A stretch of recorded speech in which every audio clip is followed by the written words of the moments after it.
Soccer under construction here on Morning Kick Around, and between the Discord server for Morning Kick Around available to channel subscribers or channel members and our news feeds, there has just been announcements of teams and stadiums just like coming out of our ears. Yeah. And so we're going to try to parse through that. There are some, like we talked to Boise the other day, they've been, they're 12 years into their planning. Some of these other ones are just, kind of precursor announcements of interest or intent. And so we've got kind of a bullet point of new ones. And we want to ask how realistic these new proposed city plans or stadium and soccer team plans are. Yeah, I mean, I think it's okay. I think, let's be clear, neither you nor I are on the ground in these places to have a firm grasp on how serious any of these people are. I think it is interesting to see USL making these announcements, I think almost in a bid to kind of test the waters, or you're kind of trying to grow interest, get people excited so you can go, okay, I do think this can work. And obviously for these cities, for these towns, this phenomenon of these smaller cities, these smaller towns, some of whom might have been or still are minor league baseball towns, getting a chance to have something that is their own, that is, connected to a game that has clearly grown by leaps and bounds over the last 25, 30 years, right? You have leaders, city council people, mayors, aldermen who grew up in a world where soccer was normal. It was part of the sports culture. It may not have been the NFL, the NBA, Major League Baseball, but it still was there. You were playing FIFA, you were watching the Premier League, you're watching the Champions League. Major League Soccer has been a constant presence for 30 plus years now. So we've been normalized to this idea of soccer as a thing that happens in America. And what USL is doing is going to these places via the 70 cities list that we heard Justin Papadakis talk about, and going, hey, you've got a place that you can build a stadium. It'll cost you a couple $1,000,000. We'll find an investor. They'll pay for half of it, or they'll pay for 3/4 of it. All you got to do is, give us some tax breaks or whatever. We'll pop up a stadium and you can have your own soccer team. We called this the team in a box when we were in New Mexico. It kind of became the phrase. And I think that minimizes the work, but it's definitely kind of the vibe. So Brownsville, Texas. We've already talked about that one on the channel, and we had some people kind of raise their eyebrows. Brownsville, Texas. But why not Brownsville, Texas? Why not that place? There are definitely soccer fans there, right? How many fans do you need to draw to make that successful? Now, Brownsville, in a world where there's no pro rel, Brownsville kind of becomes, they're a third division soccer city. There's a third division place, and they stay there, and they work in that, they're Texoma, for example, which is, in a part of Texas most people don't even pay attention to. And they may be moving. I don't know. It's still up in the air. But they may be that. Now in a world with pro rel, it is interesting to imagine Brownsville moving up. If you asked me right now, based on what we know about Brownsville, whether or not they're going to get a team, the intentions of USL, I'd say there's a pretty decent chance this is going to happen. I just don't know what the timeline is, Rob, because that's the part about this. You have to do the work. You have to sow the seeds. You have to get connected to the community. Indeed.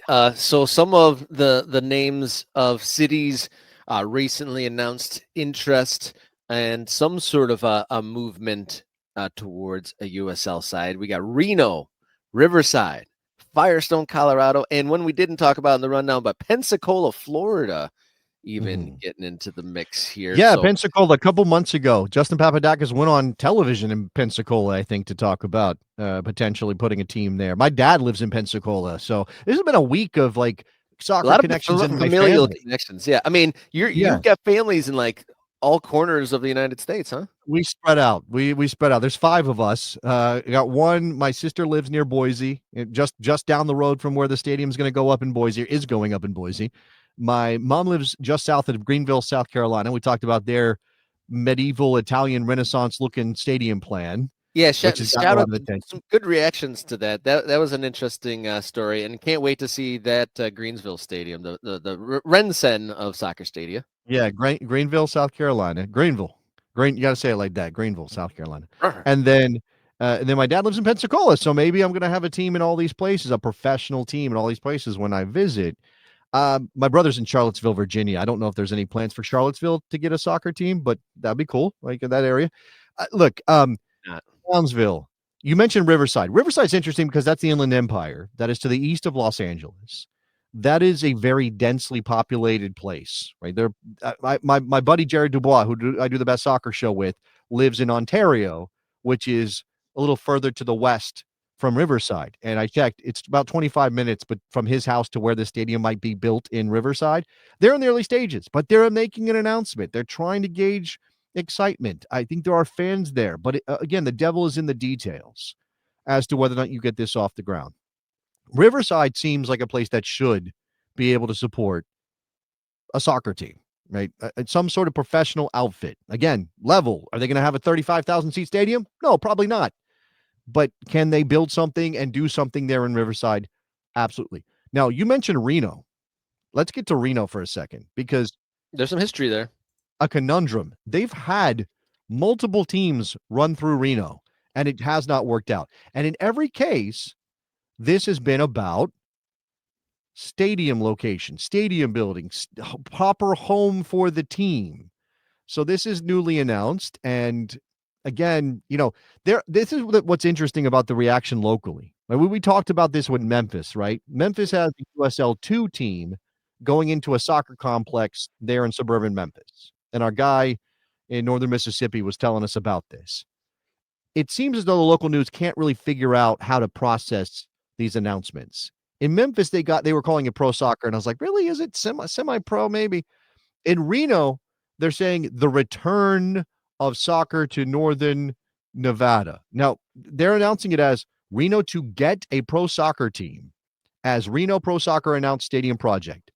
Is this down the road far enough that they're going to build this, that this is done, signed, sealed, delivered? Because if that's the case, then Reno's going to be on the map. And again, they failed a couple times already. So is this different? Yeah, it's hard to say from here. The story I'm reading from Channel 2 in Nevada is talking about a Jones West Ford site. It closed down, and now there's a vacant property set to be redeveloped. And this plan is to, in this news story, is talking about they're want to redevelop a closed down facility to put in a sports and entertainment district that includes a soccer specific stadium, one meant to house a USL pro team. Outside of that, it's a quote from Justin Papadakis: USL continues to expand into the West. We're excited about the potential of bringing pro soccer to northern Nevada. Goes on to say Reno is one of the fastest growing mid-sized cities in the country with a passionate soccer fan base, and just a little bit of more boilerplate there. So not necessarily too many hard line details of this is exactly what we're doing. Right. Hard. Yeah. There's not too many hard facts in there, but definitely opening the possibility. It's another thing of, find a possible real estate deal, find a party that's like interested in soccer and there, and then go. Seems to be kind of the Right. plan in some of these cities. Like we got a tentative people interested in running it, a tentative place to put a stadium. Let's try to garner some support and maybe some legitimate ownership. This location in Reno is not downtown. Now, I'm not going to be an expert on Reno geography, but it does not seem to be, close to what you would call the downtown area of Reno. I know Reno is probably one of those places that's a little spread out. It is out west and there's lots of room. So we'll see. Again, it's a former car dealership. It's a car dealership site that has been shut down. The people involved include Todd Davis. Shout out to Davis out there doing work in soccer. Local entrepreneur, investor, background in professional soccer. A guy with some history, right? Wendy Damonte, former evening news anchor who spent 21 years at KTVN TV in Reno. She's involved. John Doyle, former U.S. international defender. He was an executive with the Quakes for a long time. He's involved. So there's some soccer people involved. They're looking for identity suggestions. So you can go to renoprosoccer.com to get their updates and maybe get your thoughts in about what the name of this team should be in Nevada. But, again, I'm a little cynical because of the history of that place as a soccer town. Reno 1868, came and went. Mm-hmm. could this be something that does work? And again, so much of this is predicated on having a place to call your own. You control revenue, you have roots in the ground. People look at the stadium and go, oh, that's the soccer team. That's where they play. They're in their head, they're a permanent thing because they have a stadium. Now, we have not talked about, and here's the one that is oddest to me, Rob, because I don't think I've ever heard of this place.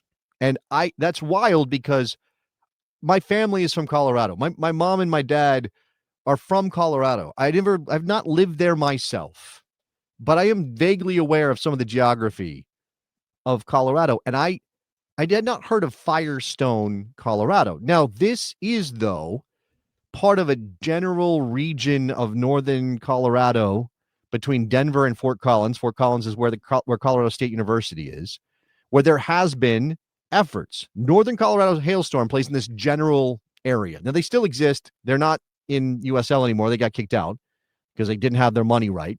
But that's the thing. This other deal of like, okay, where can we find the stadium? Maybe Firestone as a locality has an appetite for working a deal that allows USL, when we talked about the team in a box, to go find the investment post working out some of the stadium exploration. Yeah, indeedly do.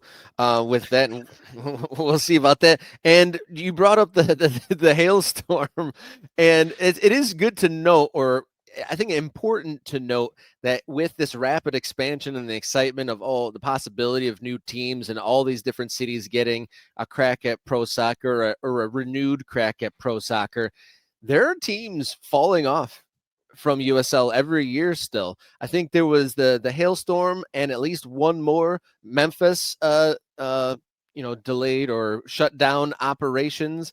And so while it seems like add 5, lose 2 or 3 seems to be kind of the ratio, and curious to see, will there be a year where all the teams stay 100% from year now to the next year? No. Never? And look, no, I don't. I don't. I think there will always be. This is still soccer in America, right? This is still. I think we are in a different era of awareness. But so much of this again hinges on the efforts that the people involved put into this. The reason we highlight Portland Hearts of Pine, the reason we talk about Chattanooga FC, Detroit City, name a club that has captured the attention, or even some of these places that don't really jump off the page in terms of geography. The reason they work is because the people involved have done it, quote unquote, the right way. Now, I think that flattens it out and kind of misses the details. And there's maybe there's more than one right way, but the clubs that succeed have a stadium that they can play in, make their own, at least on match day, right? Money has to work in order for this to be successful and these clubs to be viable, right? This has to work. This is throwing a lot of things against the wall to see what sticks. And some of these things will not stick. We're not going to have all of these. So I would prefer that a club never launch than play for 2 years and die. But you could also make an argument that you got to at least try. And if you don't try, if you don't launch, you don't play games, you don't know if it can work. And we kind of can't even know if you've done it the right way until after you've launched. And sometimes, how many restaurants go out of business in the first year? Like 60% or something insane, right? Sometimes you don't even know until you start. And then it's, oh, well, this didn't work. You can have all the projections you want. You can't really be sure until you put your product out there. So I'm actually kind of making peace. And again, I wrote this on my newsletter today. Go read it. Jason Davis, Soccer Eagle. That I've kind of made my peace with this approach, because at some point you're going to have to say F it and go for it. Now, the VC money, right? This thing that Andrew's talking about. Bell tower thing. The bell tower thing, the vibes that are around this. USL is positioning itself to be bought by MLS or bought by somebody else, or this is all kind of corporate money plays and all that stuff. We don't like that. As fans, that rubs us the wrong way. That gives us this oogie, yucky feeling. But man, I don't know if beggars can be choosers, right? So we can't be looking at this and go, well, we have to do it exactly the right way or we don't want it, when there's really no other way for it to happen in America at this point. So dot the map, see how many of those dots stay there. Again, some of them are going to fall off. And I don't want that, that will always be a tragedy every single time a soccer club dies. It will be sad. But if we get 3 out of 6, 3 out of 8, 4 out of 9 to stick around and keep going, and once established, build something. And for me, a lot of that is just get more soccer fans, get a league that can succeed as a whole, work out pro rel, and have academies so that any kid, any half decent young player has a professional academy to be attached to and can find a way to become a professional in a way that helps him maximize his potential. Because when we talk about why we're not a soccer nation that can win a World Cup, that's the reason. Like we're not we don't keep score, or we teach the wrong tactics, or we do whatever it is. Like, what we can talk about all those things, and some of them do matter, and that approach matters. But until every mid-sized town in America has a soccer academy for professional pathways for players, we're not going to even come close to reaching our potential, and we're certainly not going to be a World Cup contender. That's a great point with the academies, is how many great players just don't even step into the player pool at that top professional level. You live in a state, a city, a region that doesn't have any sort of academy type of place to go, or you're caught up in, you are a player that's excellent, but you're in a catchment area for a team who doesn't necessarily value, like, as the structure is, how many players are we missing ultimately? With more teams and more adding more academies, potentially, more possibility to catch some good talent, make Yeah. a clear pathway Look, for a domestic player. If you track the pathway for how an American kid can become a professional American soccer player, it is no clear path. And right. No, hopefully this clears it's that come up way. in the chat today. It's come up in the chat today, and I've been listening to Eric Winalda talk about it on the radio entirely too much. That, everybody thinks their way is the best way. So what you have, and again, rivalry can sharpen edges, and competition can be effective as a way for one better idea to rise to the top. But what we tend to do in this country is Club A is like, well, we want to dominate the market. Let's go get the best players. And then that way we can charge the parents more money. And then you have a bunch of kids who shouldn't be in that academy, but are, because their parents are willing to pay the money. And ultimately that club is a money-making enterprise. And then somebody else goes, well, that academy's screwing it up. We're going to do our own academy. And now we're siphoning off kids. And we have a different organization that we're attached to as an umbrella. And again, somebody said something about, you don't even have in single states one funnel for any of this.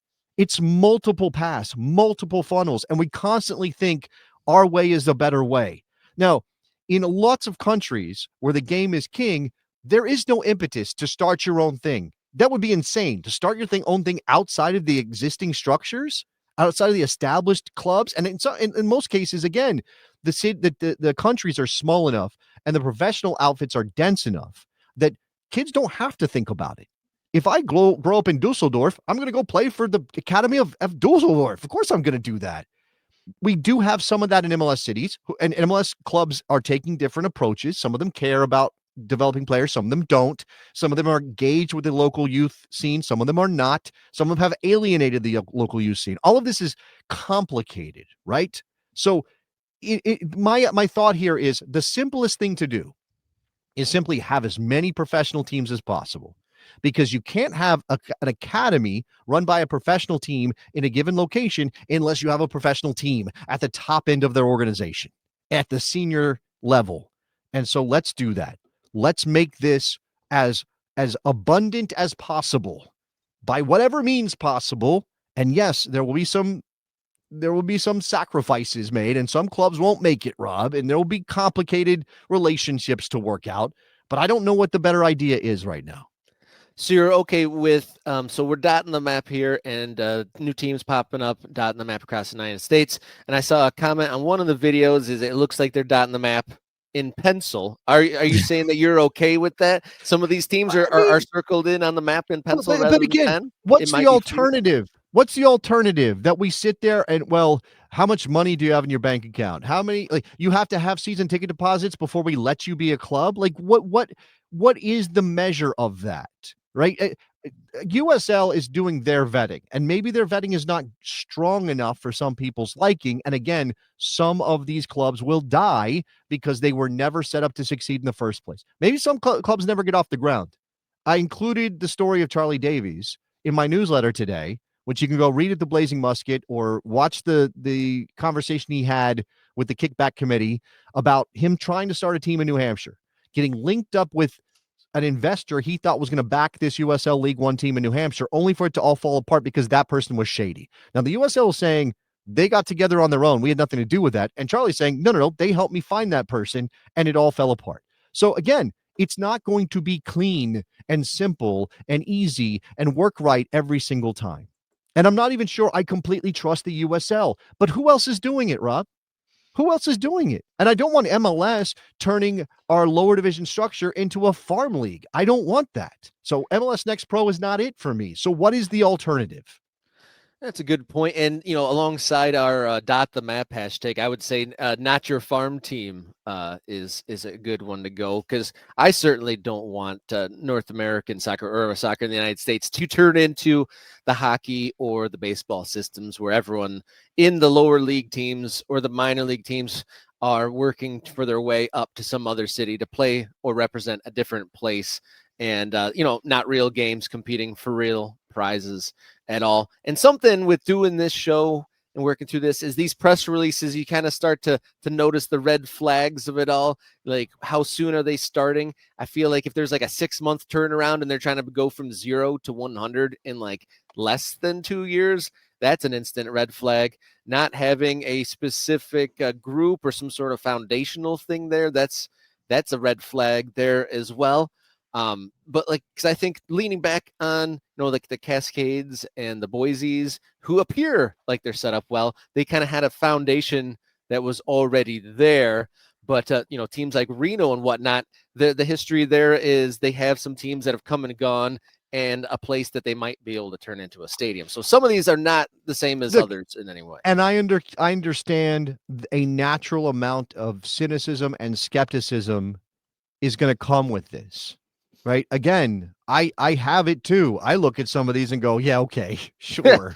That's Yeah, that's gonna happen. Adding density. We need to add density. I think again, just because of the pure volume that USL is engaged with right now, because of the 70 cities comments and because of some of these towns that are popping up, and because they've labeled Justin Papadakis chief real estate officer. It's easy to go to a cynical place and go, this is all a ploy. This is all a way to squeeze money out of soccer. And we all think of ourselves as protectors of the game, Rob. As fans, it's our game. How dare you sully the name of our sport by trying to make money off of it? But again, in this country, in this moment, with our history, I don't know another way.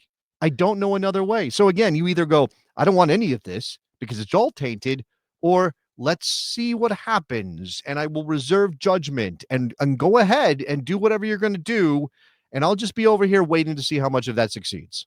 Yeah, I don't want to be too kumbaya, but it almost puts the impetus on the people. Is there truly interest there? So if maybe it is a Reno or something like that, it would be the people on the ground, the fans or supporters, to whatever the leadership or the ownership might be, to show that support and rally and do whatever they can to kind of fill in those gaps and to make it a successful thing.